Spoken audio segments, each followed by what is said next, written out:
Sabi ng iba, ang content ko raw ay gaya-gaya. Iwan ko kung saan ako nang gaya. Alam nyo, naglibogig ko ninyo kasi iba-iba naman ang aming estilo. Bukod pa dyan, pinaghirapan ko talaga itong aking matinding orasyon at totoo. What? But if you don't believe in me, this coming All Saints Day, sabay tayong pumunta sa cemetery. Para ma-probe ko sa inyo kung gaano kahirap magtahas mula Nobyembre 1 hanggang Pitsa 4. Wow! So ayan po mga kalbularyo, let's proceed to our topic. Merong nag-request sa akin na kung maari, mag-content din po ako ng mga multicab F6A engine. Not to mention his name, ang bidyong ito ay para po sa iyo, solid follower ko from CDO. Tara na, let's go!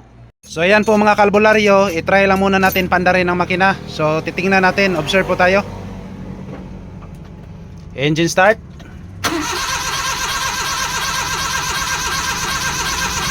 So ayan po, ito po ang sinasabi ng may-ari sa amin kanina na biglang tumitirik ang makina at hindi na raw umaandar pa ulit. So mag-compression po tayo dito at titingnan lang natin ang reading ng lahat na silindro. Bago pa natin gagamitan sa ating compression tester, itry lang muna natin i-cranking ang makina. Kasi may duda na po ako dito na pumutok yung gasket. So titingnan lang natin, itry natin i-crank ang makina ngayon. Engine crank. Ayan. So ayan po mga kalbularyo. Ang daming tubig na nakapasok. Ayan. So kita nyo kanina na ang daming tubig na nakapasok sa combustion chamber. So ngayon po gagamitan pa rin natin ng compression tester para makita natin kung anong silindro ang mababa ang reading. Alright. So una po tayo sa cylinder number 1. So try natin i-start.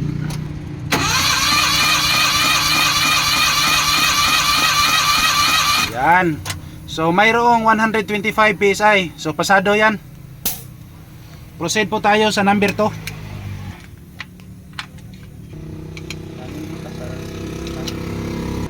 Ayan po. Number 2, cylinder, fire.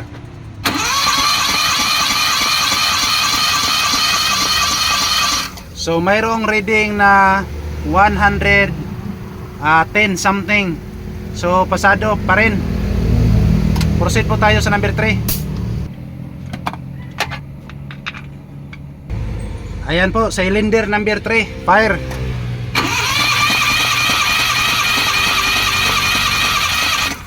So sa lahat na silindro dito, ang pinakataas na reading ay cylinder number 3 at ang pinakababa yung cylinder number 2. So ang findings natin dito mga kalbularyo, ngayon ay okay naman, walang problema sa PSI. Pero kailangan pa rin natin itong baklasin ang cylinder head kasi mayroong tubig na nakapasok sa combustion. Titingnan lang natin mamaya kung ano ang dahilan ba't pumasok yung tubig sa loob. Alright, let's proceed. Hindi na po ako mag-aksaya ng oras dito. Gihigda-higdaan agad ng kasama ko na kung tingnan parang nagsunbathing lang. Wow! Pero nagtaka talaga ako, iwan ko kung anong nasod sa utok nito nang nakita ko ang plastic bottle ng sito. Ambot og nga noon sa ba, nga gitungtong man sa iyang kargada. Naisip ko tuloy baka nauuhaw na. What? So ito na po mga kalbularyo. Ayan, nabaklas na po natin ang cylinder head gasket. So hindi tayo nagkakamali kasi yung gasket dito ay nasunog na. Yan o. So nasunog na yung gasket. So ito po ang dahilan ba't mayroong coolant na nakapasok sa combustion chamber. So ang gagawin po natin dito, palitan po natin ng gasket at syempre mag-perform po tayo ng head resurface. So ito lang po talaga ang problema, head gasket lang po talaga. Ayan, sobrang luma na at ayan, nawasak na rin. Fast forward tayo. So naikabit na natin ang cylinder head assembly.